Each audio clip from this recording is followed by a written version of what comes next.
All around me, flowers are blooming and exploding with colour, their scents are filling the air.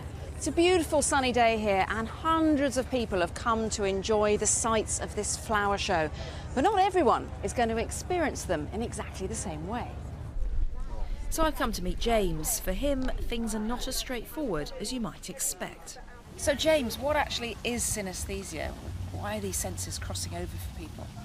Synaesthesia is probably best described as a joining of the senses. As adults, most people, the majority of people, the senses operate independently of one another. But with a synesthete, you get two senses that are joined together. So some people, they can taste sound. Other people can see colours when they hear a sound. They can see wild shapes dancing around in front of their face. So you have synesthesia yourself. What form does yours take?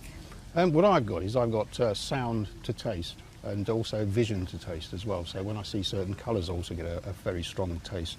And so it's almost as if you have got that actual food in your mouth. You're not just associating it with it. No, it's a real mouthfeel. It is actually like I'm really eating something. That's the peculiar thing for me. So do you keep getting loads of tastes all in a row then? Because there's loads of different words I've just said in that sentence. Would that be all sorts of different tastes? Yeah, there was bacon in there. There was a fruit pastel in there as well. Because I can remember the sequence.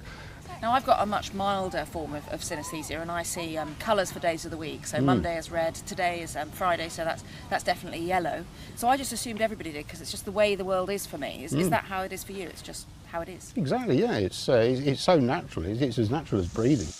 Synesthesia can come in many different forms. Sounds might be colourful, or tastes can even have shapes. Now this may sound a bit odd, but in this tent here, anyone can get a sense of what it's like for themselves.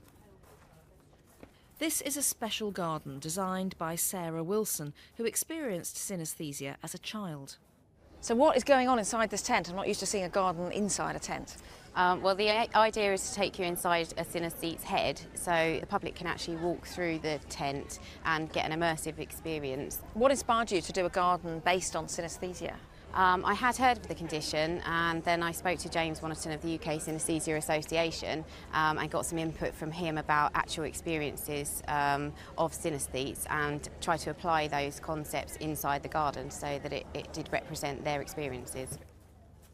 Along with other features, Sarah has used mirrors to scatter light to represent brain cells firing, and words projected onto the walls are associated with different colours.